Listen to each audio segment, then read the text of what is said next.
j'appelle à la tribune Antoine Collin et Jonathan Lenoir. Alors on l'a vu avec Hervé Le Boulaire, la forêt c'est un vaste mosaïque de territoires.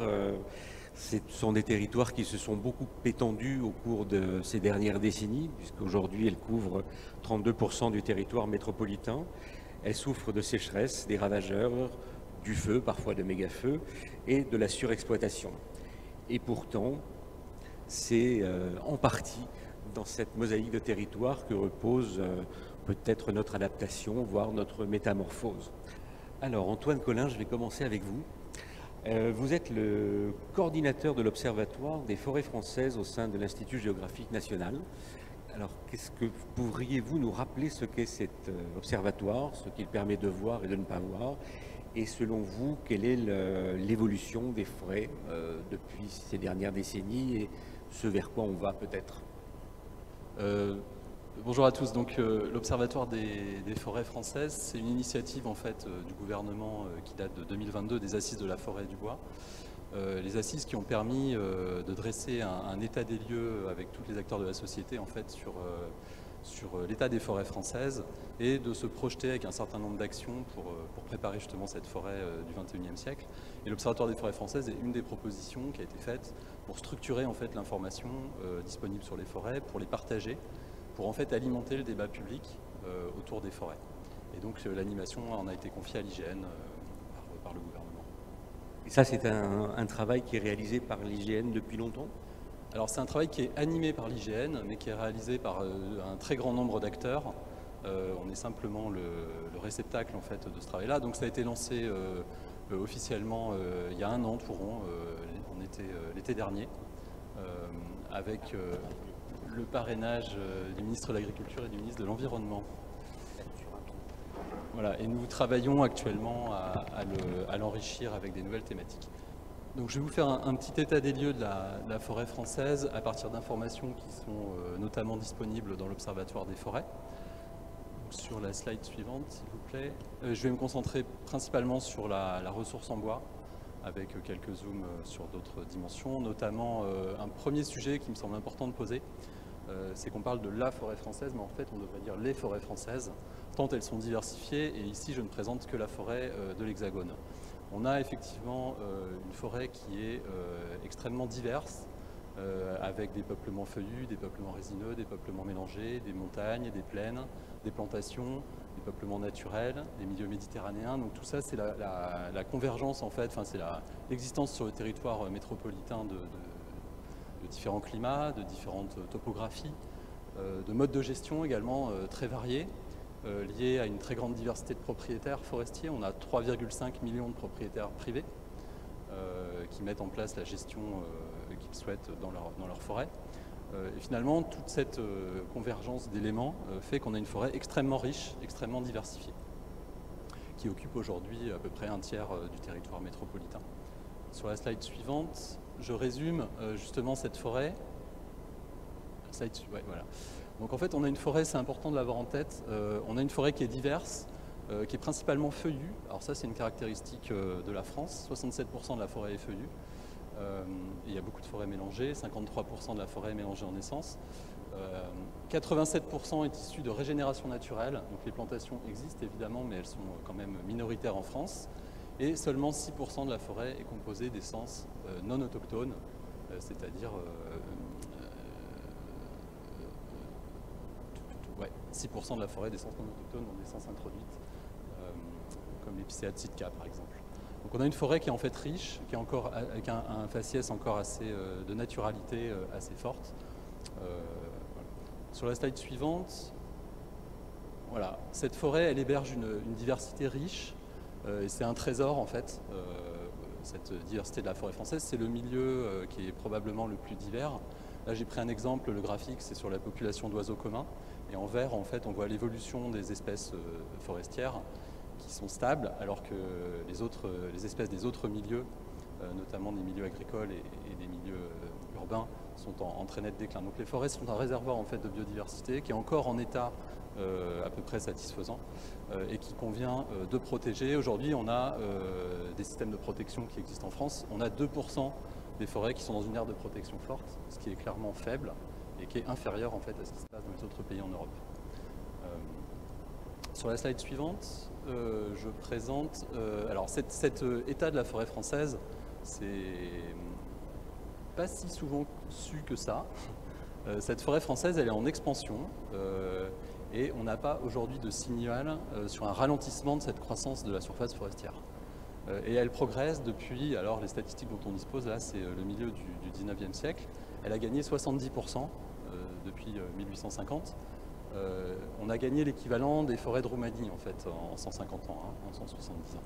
Et cet accroissement de la forêt, c'est principalement dans les milieux agricoles, de moyenne montagne, les plus pauvres, qui sont abandonnés en fait, qui sont délaissés, avec une agriculture pour le coup plus productive, plus industrialisée, qui permet en fait d'abandonner ces terres pauvres et de se concentrer pour la production alimentaire sur des terres plus riches. Et du coup, ces terres deviennent boisées. Alors sur la slide suivante, ce boisement, on s'aperçoit qu'il est, voilà, il est majoritairement issu de l'abandon de terres agricoles et ce n'est pas un acte forestier planifié. C'est-à-dire que c'est beaucoup des accrus, des terrains qui s'enfrichent, qui se boisent au fur et à mesure par abandon. Et donc là, j'ai pris un exemple sur les Pyrénées-Orientales, où aujourd'hui on a un taux de boisement très fort. Et autrefois, c'était des estives, des pâtures, des milieux, des landes, qui aujourd'hui sont des paysages forestiers du milieu méditerranéen que tout le monde aime. C'était très différent il y a seulement 70 ans en fait. Voilà. Alors, certes, cet accroissement de la surface, il est majoritairement spontané. Il y a quand même des plantations avec des essences qui sont installées. Ici, je cite les trois principales, le pin maritime, l'épicéa commun, le Douglas et le peuplier. On a une filière peupliicole en France qui est assez bien développée. Et donc là, c'est vraiment des plantations à vocation principalement de production de bois. Slide suivante. Voilà, donc aujourd'hui, on a une forêt qui est diverse. On parlait tout à l'heure des milieux, des types de peuplement. On a une diversité très forte en essence également. On a 2,8 milliards de mètres cubes de bois en forêt, ce qui représente un volume moyen de 180 mètres cubes hectares. Et surtout, ce stock, il a augmenté très fortement au cours des 30 dernières années. Il a gagné 1 milliard de mètres cubes, donc on est vraiment en croissance, là aussi très forte. Même si, j'y reviendrai tout à l'heure, cet accroissement tend à se contracter, et on reviendra dessus. Donc une très grande diversité en essence, ça c'est aussi une caractéristique de la forêt française, avec notamment des essences qui ne sont pas des grandes essences de la sylviculture, qui sont très importantes en volume. Voilà. Et c'est aussi une caractéristique en Europe. Une forêt majoritairement feuillue. Donc sur la diapo suivante, bon, une caractéristique importante, c'est que cette forêt, elle est anthropisée, très clairement. Hein. C'est une forêt, il n'y a plus de forêt primaire en France. C'est une forêt qui est anthropisée et qui est souvent gérée. Hervé tout à l'heure, Hervé Le Boulaert l'a expliqué. Et on a effectivement à l'IGN des informations qui nous montrent que 50% à peu près de la forêt française est gérée de façon assez active. Et en fait, on a une gestion par contre qui est une intensité de gestion qui est très marquée sur le territoire métropolitain, avec des massifs très productifs comme les Landes, le Nord-Est, la Sologne, et globalement le nord de la France où il y a des essences nobles et une bonne productivité, et puis des milieux méditerranéens, de montagne, où il y a beaucoup moins de gestion, mais souvent c'est quand même une forêt qui est gérée, en tout cas qui est marquée par la main de l'homme. Ça c'est un élément important. Et donc c'est une forêt avec des sylvicultures, telles que Hervé aussi l'a présenté. Donc les acteurs forestiers mettent en place différents types de sylviculture avec différents modes de renouvellement qui cohabitent. Tout ça alimente une filière bois en France, plutôt des filières bois, avec des valorisations économiques importantes. Ici, ça représente la diversité des produits entre la production forestière à gauche et puis toute la diversité de produits qu'on peut avoir de la forêt française. Et alors ici, je voulais rappeler que les trois principales essences, j'en parlais tout à l'heure de plantation, elles représentent aujourd'hui 20% du stock de bois sur pied et 50% de la récolte de bois d'œuvre. Donc c'est vraiment sur elles qu'on s'appuie aujourd'hui pour la filière économique. Et si on ajoutait quelques essences feuillues aussi, on augmenterait très fort. Donc on a vraiment ces essences de plantation qui sont destinées à la production et qui remplissent leur rôle, et qui du coup, dans un certain sens, soulagent la pression sur les autres. Voilà, alors cette forêt, aujourd'hui, elle est en capitalisation, hein, le stock augmente chaque année. Donc ça, c'est lié à une production biologique qui dépasse en fait à la fois les prélèvements de bois, la récolte, et la mortalité. C'est ce qu'on montre sur le graphique. Sur les années un petit peu historiques du début des années 2010, on avait un bilan une production d'environ 90 millions de mètres cubes. Et là-dedans, quand on soustrait les prélèvements et la mortalité, il reste un reliquat d'à peu près 40 millions de mètres cubes qui vient s'accumuler dans le stock et qui accroît le stock en fait. Donc c'est une capitalisation. Seulement on s'aperçoit que sur une période plus récente, sur le graphique de droite, cette capitalisation se réduit et en fait c'est lié à notamment une mortalité en forte hausse. Voilà ce qui se passe aujourd'hui. Regardons un peu plus en détail ce qu'il se passe sur la slide suivante notamment. Voilà, on a une forêt qui est sous pression, très clairement, ça a très bien été expliqué par Hervé, donc là je vais mettre quelques chiffres. On observe à l'IGN un accroissement de la mortalité au cours des 10 dernières années d'à peu près 80%, ce qui est assez majeur, avec des causes qui sont variées, qui touchent des essences très différentes, avec des facteurs effectivement très variables. Le climat est clairement un des facteurs, mais il y en a bien d'autres, notamment la globalisation et les marchés mondialisés. Je pense ici à la calarose du frêne, qui est une essence exotique, qui n'est pas du tout liée au climat. Et puis on a à côté de cette... Alors non, on va rester sur la diapo s'il vous plaît. On a sur cette forêt sous pression, on a également des peuplements en train de dépérir. Et ça on l'observe très bien avec le département santé des forêts du ministère de l'Agriculture. On a aujourd'hui à peu près 670 000 hectares qui sont en train de dépérir. C'est-à-dire qu'on a des branches et des feuillages qui sont très clairsemés, comme on le voit là, donc des signaux de faiblesse très forts des arbres, avec des possibilités et souvent des mortalités qui surviennent. Et ça, on s'aperçoit sur la carte que c'est assez généralisé sur le territoire métropolitain, et on regardera tout à l'heure essence par essence. Voilà, slide suivante. Ce qu'on aperçoit, donc on a parlé de la mortalité en hausse, on a également une production biologique qui se tarit.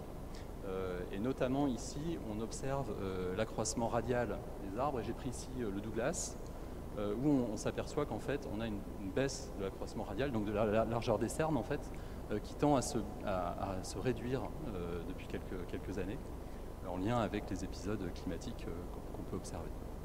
Donc tout ça, ça fait un petit peu un cocktail un petit peu détonnant. Et sur la diapo suivante, voilà, on peut observer, alors en fait, un peu comme sur ma diapo d'introduction, c'est pas la forêt, c'est les forêts. Il faut regarder un peu essence par essence parce qu'on a des dynamiques très différentes et on a des dynamiques parfois positives, parfois négatives selon les essences. Donc l'épicéa, très clairement aujourd'hui, je reprends ici ces graphiques où on montre la capitalisation. Aujourd'hui, on a cette crise des épicéas, des scolites sur épicéa, avec clairement une phase de décapitalisation liée aux très fortes mortalités et aux coupes sanitaires qui permettent de vidanger les parcelles et derrière de renouveler ces peuplements-là. Donc on est clairement en phase de décapitalisation sur l'épicéa liée à cette conjoncture. Sur le Douglas, on est encore en phase de capitalisation, mais moindre. CF, ce que je vous ai montré notamment sur la diapo suivante. Le pin maritime, lui, c'est l'inverse. Il est plutôt en croissance. On a eu des tempêtes très fortes en 99 et en 2009 qui ont vraiment mis à mal le massif.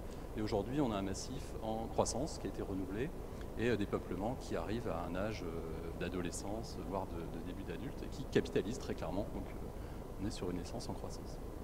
Sur les feuillus, on a des dynamiques également différentes, avec là plutôt des pressions. Sur le châtaignier, une mortalité en forte hausse. Sur le frêne également, j'ai parlé tout à l'heure de la calarose du frêne, qui vient gréver en fait cette essence et la mettre à mal. Et puis sur les chênes, on a également des pressions liées au climat, notamment, avec notamment dans la chaînée ligérienne. Donc voilà, on a une très forte diversité en fait de panoramas et il faut bien se garder d'avoir des visions un peu trop généralistes. Il faut regarder au cas par cas ce qui se passe. Les facteurs d'évolution de chaque essence sont très différents et les acteurs qui agissent sur les forêts sont également très différents selon les essences. Voilà, diapo suivante. Et on s'achemine vers la fin de la présentation. Donc je disais tout à l'heure qu'on a un stock sur pied qui s'accroît historiquement. Sauf que quand on regarde de plus près ce qui se passe sur la dernière période, ce stock il s'accroît moins vite qu'auparavant, pour toutes les raisons que j'ai évoquées. On capitalise moins, plus de mortalité, un peu moins de production, des prélèvements, notamment des coûts sanitaires qui augmentent. Et ben voilà, ça se traduit sur le stock dont la pente se réduit. Et le corollaire, c'est le puits de carbone. Tout à l'heure, Hervé Le Boulaire en parlait. Donc on a clairement un affaiblissement du puits de carbone. Donc quand on parle en carbone, on raisonne en négatif, puisqu'on soustrait du CO2 de l'atmosphère. Donc on voyait qu'on était un puits de carbone qui s'accroissait au cours du temps. C'est-à-dire qu'on avait un stock qui augmentait de plus en plus vite et maintenant le stock se réduit.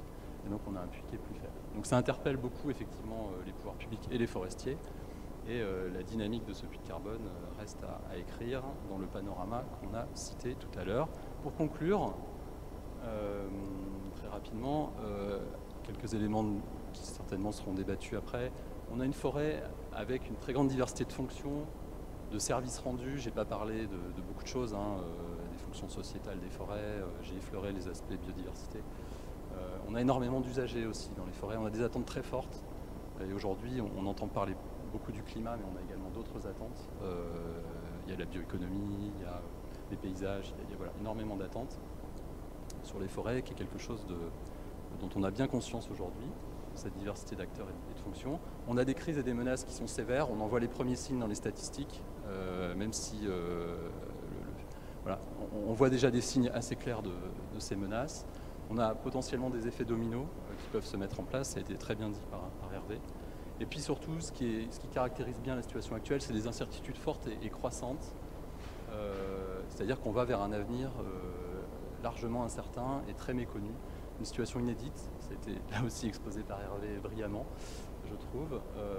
Et donc le forestier, les acteurs de la société, tout le monde doit se mettre un petit peu autour de la table et poser des propositions, débattre de façon certainement non dogmatique pour essayer de trouver ensemble des solutions adaptées dans la diversité des forêts françaises, des propriétaires forestiers, des modes de gestion, des aspirations des uns et des autres et des services à rendre. Les forêts ont des armes face au changement climatique. Elles en sont aussi les victimes. Ça, c'est un enseignement sur le carbone. On pensait que le puits allait être infini.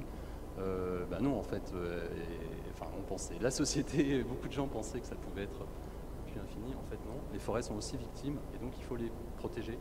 Il faut agir pour qu'elles maintiennent leur service rendu.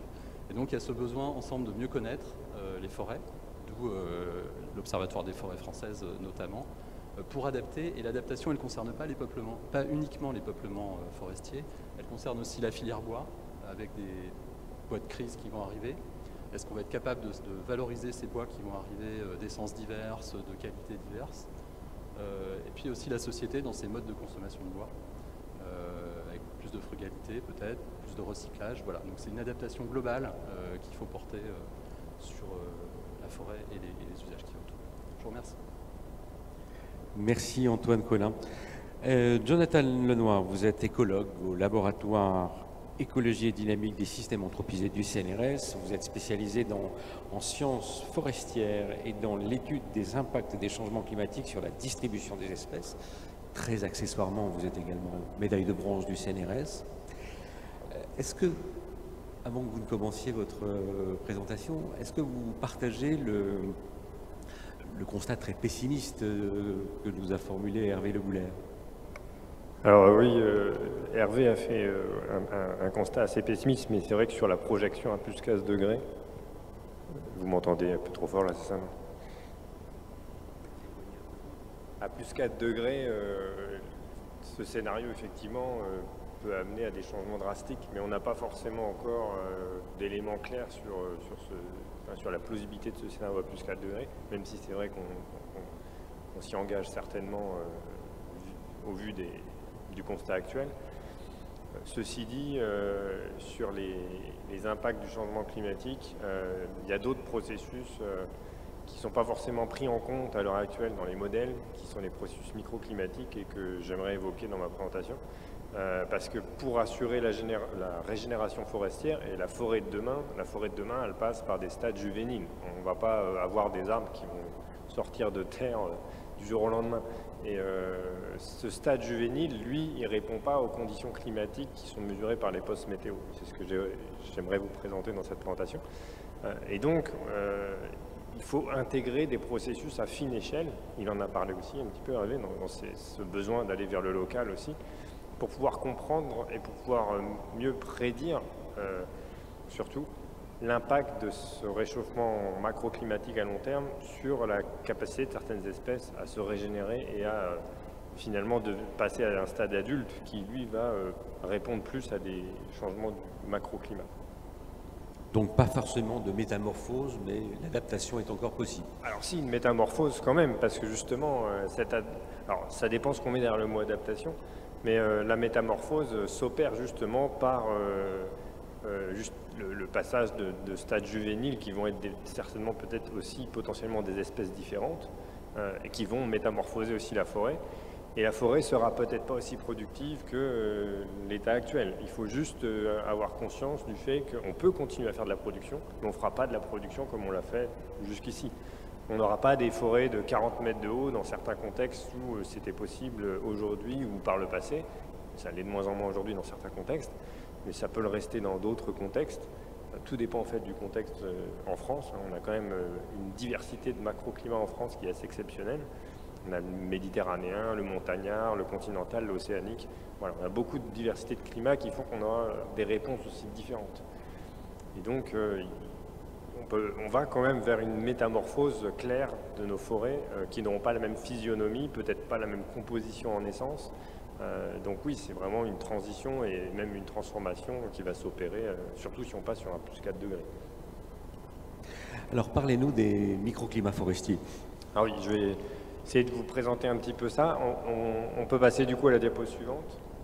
Oui. Alors voilà, ici c'est juste pour vous définir ce que j'entends par microclimat. Donc vous avez la carte justement macroclimatique de la France et des principaux contextes climatiques en France sur la partie haute à gauche. Donc on voit le climat montagnard, le climat continental, méditerranéen en marron et atlantique en jaune. Et quand on descend à des échelles de plus en plus fines, on va avoir localement des conditions climatiques qui vont être affectées par plein de paramètres, dont la topographie en montagne et les effets d'opposition de versants vont jouer un rôle sur le climat observé localement. On peut même avoir des inversions thermiques en montagne, c'est-à-dire qu'il peut faire plus froid dans le fond de la vallée que quand vous êtes en altitude. Ce genre de phénomène, c'est le topoclimat, le mésoclimat. Et quand on descend à une échelle encore plus fine, on va parler de microclimat par exemple. L'effet de la végétation elle-même modifie le climat. C'est-à-dire que quand vous allez vous promener en forêt, il fait généralement plus frais au sein du peuplement forestier qu'en dehors. Et ça, c'est lié à la capacité qu'ont les arbres de modifier localement les conditions climatiques par le transport de l'eau via les racines dans les branches et ensuite qui sortent sous forme de vapeur d'eau via la photosynthèse au niveau des stomates. Donc ça, ces processus microclimatiques impliquent non seulement des conditions topoclimatiques parfois très encaissées, mais surtout une action de la végétation qui va modifier le climat local. On peut passer à la diapo suivante. Donc là, c'est juste une image de la diversité des conditions climatiques qui peuvent être observées sur une simple lisière forestière. On voit que la température qui est mesurée en surface va être très différente si on est exposé au soleil, à l'ombre, si on est en lisière ou si on est dans le peuplement. Donc ça, c'est juste pour vous expliquer que les conditions microclimatiques sont très diverses et variées à un instant T dans un peuplement forestier, entre ce qui se passe en haut de la canopée et ce qui se passe au pied des arbres, au cœur du peuplement ou en lisière. On peut passer à la diapo suivante. Donc ça, c'est juste une image justement du sol forestier dans un peuplement forestier. On voit les ombres portées des arbres sur la litière au sol. Donc ça, c'est des feuilles mortes au sol, sur un sol forestier. Et on voit à côté la même image, mais en photo thermique. Et ça, c'est la température de surface des feuilles qui peut varier énormément localement entre la zone ombragée et la zone ensoleillée. Ça, c'est juste visuel pour une approximation du microclimat local. On peut passer à la diapo suivante. Ça, c'est des processus qui vont être importants pour prendre en compte ces effets microclimatiques. Donc, je vous ai parlé d'opposition de versants, mais il peut y avoir aussi des distances au plan d'eau. La distance à des masses d'eau va influencer le climat local par rapport à ce qui est mesuré par des postes météo. On peut passer à la diapo suivante. Et donc, dans le processus microclimatique en forêt, c'est ce que je vous disais tout à l'heure, ce qui va être important, c'est le pompage biologique par les arbres de l'eau vers, en tout cas, du compartiment sol vers le compartiment atmosphère. Et le transfert d'eau qui représente des quantités colossales en forêt, c'est plusieurs milliers de litres par jour pour certains individus adultes de chênes, par exemple, qui vont finalement faire transiter cette eau du sol vers l'atmosphère et refroidir localement l'air ambiant en été.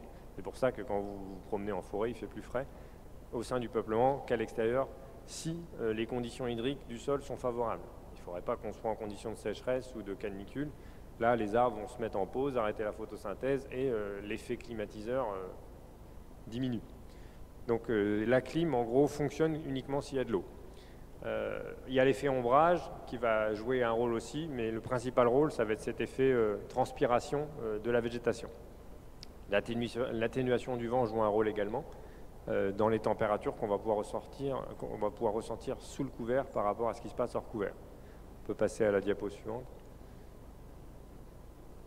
Donc là, c'est justement un post météo classique Météo France. Et on voit bien qu'on n'est pas du tout dans les mêmes conditions. Donc toutes les projections climatiques données par les experts du GIEC sont basées sur des conditions macroclimatiques mesurées dans des stations météo qui sont dans des zones exposées au vent dominant et qui sont généralement dans des milieux ouverts sur des aérodromes. Ici, vous avez l'exemple d'une photo de Marly-les-Compiègnes, qui est l'aérodrome de Marly-les-Compiègnes, juste à côté de la forêt de Compiègne, et où on n'est pas du tout dans des écosystèmes forestiers. Donc la biodiversité ne vit pas à côté du mât d'une station météo. Donc quand on s'intéresse à la réponse du vivant vis-à-vis du changement climatique, on ne peut pas se contenter juste de modèles macroclimatiques qui, eux, nous donnent une condition climatique qui ressemble à ce type d'écosystème ou ce type de milieu. Des milieux très ouverts, exposés au vent dominant et où les températures fluctuent rapidement au cours du temps. En forêt, on n'est pas du tout dans ce contexte-là. Si on peut passer à la diapo suivante. Alors le pourquoi on s'intéresse au microclimat, c'est justement parce que si on regarde sur cette diapo, à gauche, vous avez des cartes climatiques très grossières dont le grain spatial est grossier. On va dire 1 km sur 1 km. Et vous avez en vert un patch forestier qui est représenté.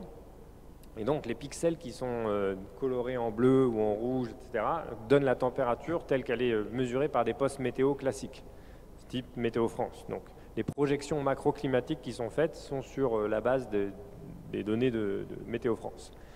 Mais ça ne prend pas en compte l'effet microclimatique qui est ressenti sous le couvert forestier. Et donc quand on regarde ce qui se passe sous le couvert forestier, on va avoir des températures sensiblement plus fraîches l'été que ce qui se passe ou que ce qui est mesuré par un poste météo classique. Et donc quand on s'intéresse au changement de distribution des espèces, et notamment les espèces forestières, ça inclut le stade juvénile des arbres, c'est-à-dire le fait que les arbres, avant de devenir des adultes, ils sont des juvéniles. On passe par un stade semi, un stade jeune gaulie, etc. Donc il y a plusieurs stades forestiers avant d'arriver au stade adulte. Et les premiers stades sont sous la canopée des adultes. Et donc ils sont protégés plus ou moins des extrêmes climatiques, si l'effet clim fonctionne bien. Et ce qui change totalement la donne sur les modèles, si on calibre des modèles de distribution d'espèces sur des données macroclimatiques comme c'est présent à gauche, on a une courbe de réponse de l'espèce qui est très différente de si j'utilise un modèle dont je donne l'information à ce modèle qui a des processus microclimatiques en jeu. Et donc on n'a pas du tout les mêmes conditions microclimatiques sous le couvert forestier si on tient compte des processus microclimatiques. Et on a une courbe de réponse très différente. Et à la fin, quand on fait des prédictions de changement de distribution d'espèces, on n'obtient pas les mêmes résultats si on prend le modèle de droite ou le modèle de gauche. Donc c'est important de tenir compte de ces processus, et notamment dans le succès de la régénération forestière, les stades juvéniles vont répondre aux conditions microclimatiques sous le couvert. On peut passer à la diapo suivante. Alors comment on mesure le microclimat en forêt? On utilise des capteurs de ce type-là qui sont installés sur les arbres. On les place à 1 mètre au-dessus du sol, face nord, toujours sur un même protocole. Et on étudie, en fait, on mesure toutes les heures la température qui est ressentie finalement à 1 mètre au-dessus du sol, toujours dans des conditions sous couvert en forêt. Diapo suivante. Donc là, c'est juste pour présenter les résultats d'un projet qui vient de se terminer, un projet ANR, sur la question du microclimat en forêt et de la manière dont on le modélise. Donc on peut passer à la diapo suivante. Alors ce qu'on a fait, c'est qu'on a installé des capteurs, comme je vous ai montré sur la photo précédente, dans plusieurs massifs en France. La forêt de Mormal dans le nord, la forêt de Blois au centre, dans le centre de la France, centre-Val de Loire, et la forêt de l'Égual au-dessus de Montpellier, en contexte de montagne. On a installé des capteurs microclimatiques sur une 60aine de placettes en forêt, et on les a couplés à des postes météo situés en dehors de la forêt, mais qui sont les conditions météorologiques mesurées par le réseau Météo France. Et ces 3 forêts ont été couvertes avec un lidar haute définition aéroporté, donc on a des images en 3 dimensions en fait, un scan assez précis de la forêt sur chacune de ces 3 forêts. Diapo suivante. Donc ça c'est juste un zoom sur la forêt de bois où on voit le réseau de 60 placettes, la station météo située hors forêt et les capteurs qui mesurent la température sous le couvert mais aussi en dehors du couvert. On peut passer à la diapo suivante. Alors la manière dont on va mesurer ça, c'est tout simplement en regardant la température macroclimatique sur l'axe des X versus la température mesurée par les capteurs sous le couvert forestier. Donc il faut imaginer que sur l'axe des abscisses, en X, on a la température du poste météo classique. Et en axe des Y, la température mesurée par un capteur installé en forêt. Si les températures sont équivalentes, on est sur la droite Y égale X, la droite grise. Il y a équivalence de température entre mes 2 situations. Par contre, si j'ai un effet tampon, un effet adoucissant des forêts sur les extrêmes climatiques, je vais être sur la courbe en vert, où je vais avoir tendance à atténuer les extrêmes climatiques. En journée, il va faire plus frais sous le couvert, et la nuit, il va faire un peu plus chaud sous le couvert qu'en dehors. A l'inverse, la courbe jaune indique des situations d'amplification thermique locale, où les extrêmes sont plus chauds, donc les extrêmes chauds sont plus chauds et les extrêmes froids sont plus froids. On peut passer à la diapo suivante. Donc on a modélisé ce processus-là sur la forêt de bois en utilisant des images LIDAR pour lesquelles on peut extraire des métriques assez précises de hauteur dominante du peuplement et de la structure de la canopée. Est-ce qu'on a une canopée dense? Est-ce qu'on a une canopée plus ou moins ouverte? Donc tout ça, on l'a mesuré avec des métriques qui sont indiquées sur le côté. On a 3 métriques utilisées pour caractériser la complexité verticale du couvert forestier. Diapo suivante. Et donc là, on voit le résultat de la modélisation de l'effet tampon sur la forêt en utilisant justement, ici vous avez une image de la hauteur dominante à 10 mètres de résolution sur la forêt de bois, issue du lidar, avec ici 3 extraits lidar de 3 placettes, une placette en régénération, une placette de jeune stade de peuplement et un stade plus âgé de forêt dense, feuillue. Ici, c'est que du chêne sessile, on est en forêt de bois, 90% de la forêt est en chêne sessile. Et vous avez la relation de l'effet tampon vis-à-vis de différents paramètres. Alors on va passer tout de suite à la diapo suivante pour que je vous montre le résultat principal. Suivante, je vais zapper celle-ci. Encore une diapo, s'il vous plaît.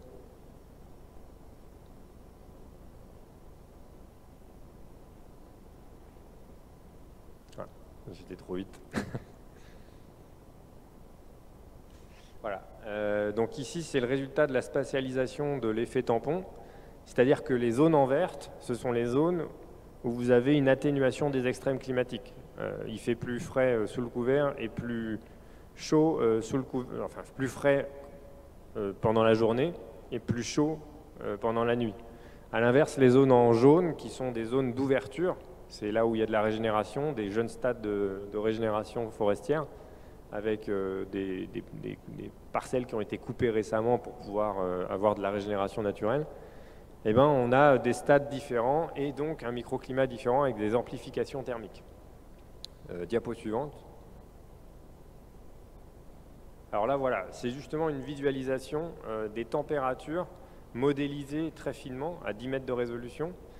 Donc, imaginez que sur la carte de gauche, c'est le 14 août à 5 heures du matin. C'est la carte des distributions de température au sein de la forêt à 10 mètres de résolution à 5 heures du matin le 14 août 2021.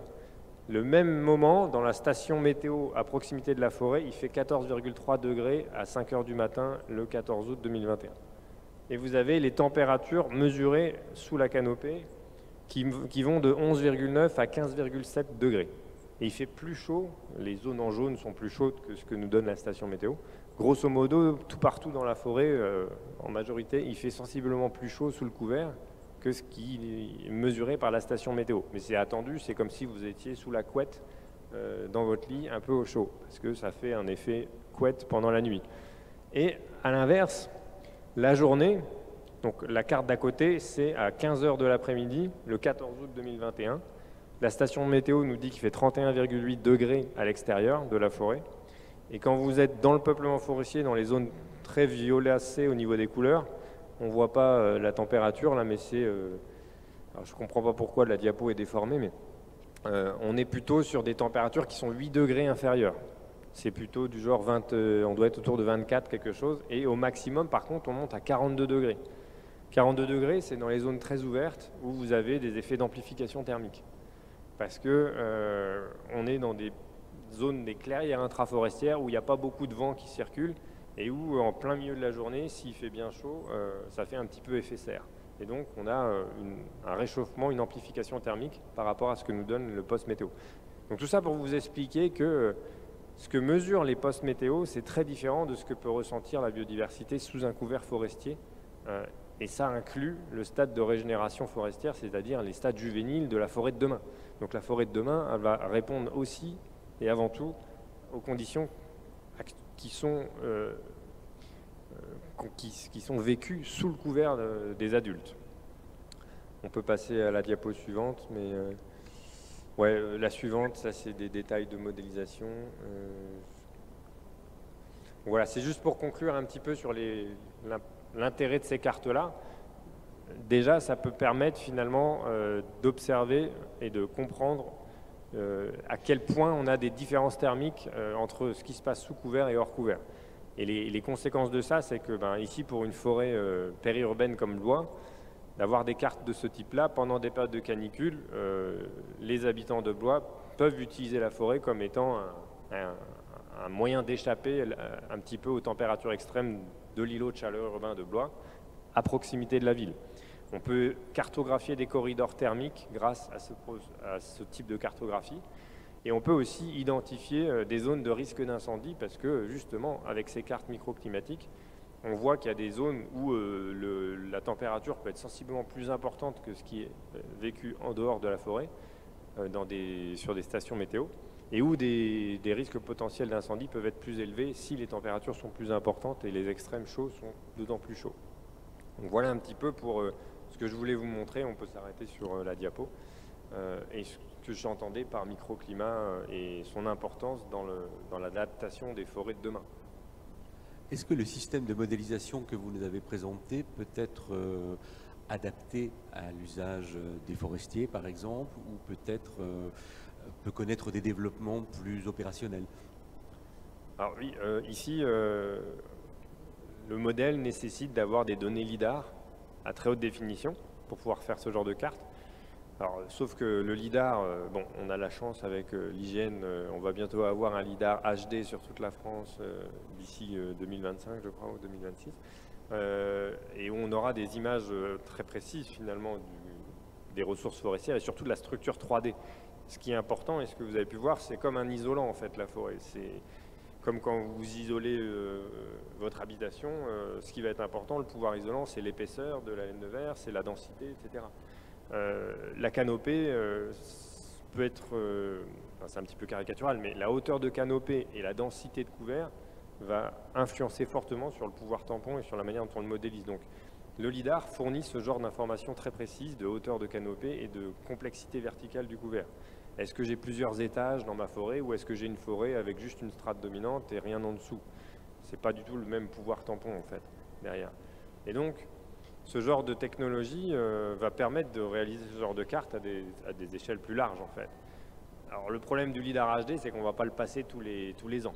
Et que si on passe une année plus tard, la forêt elle a sensiblement changé de tête parce qu'il y a eu des coupes, il y a eu des éclaircies et la gestion continue. Donc si on veut mettre à jour ce genre de carte, il va nous falloir d'autres outils issus de la télédétection, des données satellites type Sentinel-2, où on a des données qui peuvent être mises à jour de manière assez régulière, toutes les semaines, tous les mois, et où on pourrait injecter ce genre d'informations dans un modèle comme je vous ai présenté pour mettre à jour les cartes. Sous-entendu, si jamais il y a eu une éclaircie à un endroit, les données Sentinel peuvent en tout cas capter ce genre de signal et être utilisées pour informer le modèle. Y a-t-il des questions? Oui.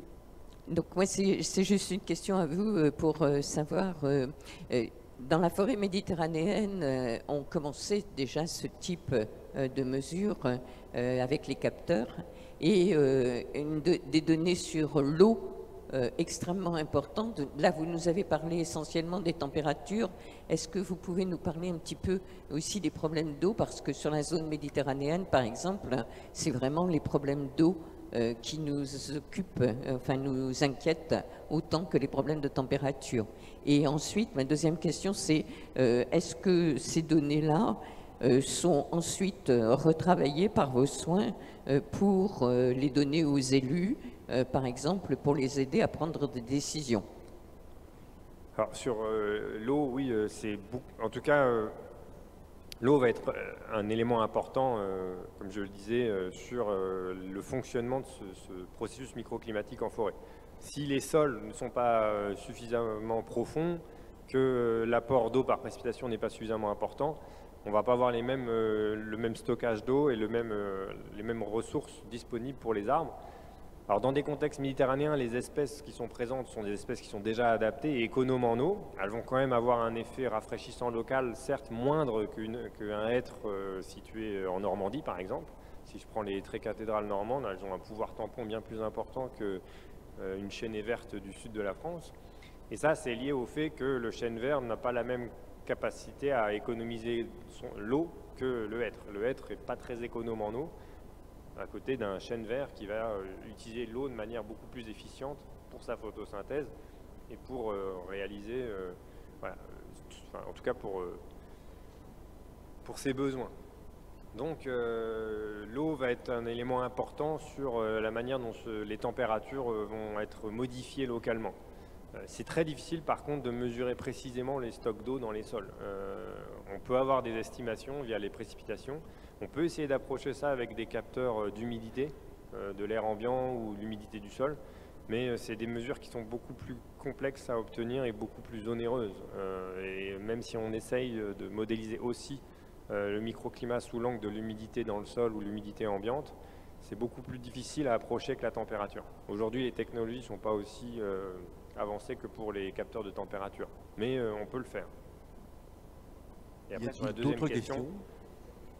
deuxième question, du transfert, c'est des choses qu'on essaye de faire, déjà avec le grand public ou pas forcément directement avec les élus, mais de plus en plus, on essaye en tout cas de vulgariser nos travaux sur cette notion de cartographie des microclimats pour justement potentiellement être utilisé à des fins, voilà, notamment pour les forestiers. Je pense que c'est surtout un usage important pour les forestiers et pour pouvoir les aider dans le choix des essences et aussi de mieux comprendre le succès de régénération de certaines essences et de certaines espèces d'arbres, parce qu'elle va dépendre fortement, enfin ce succès de régénération va dépendre fortement des conditions microclimatiques sous couvert. Autre question, ou nous passons à la table ronde suivante? Alors nous allons passer à la table ronde suivante. Dominique, je vais le micro et avec vos invités, vous allez réfléchir à deux questions. Y a-t-il assez de biomasse pour tous les usages et les puits de carbone sauveront-ils la transition?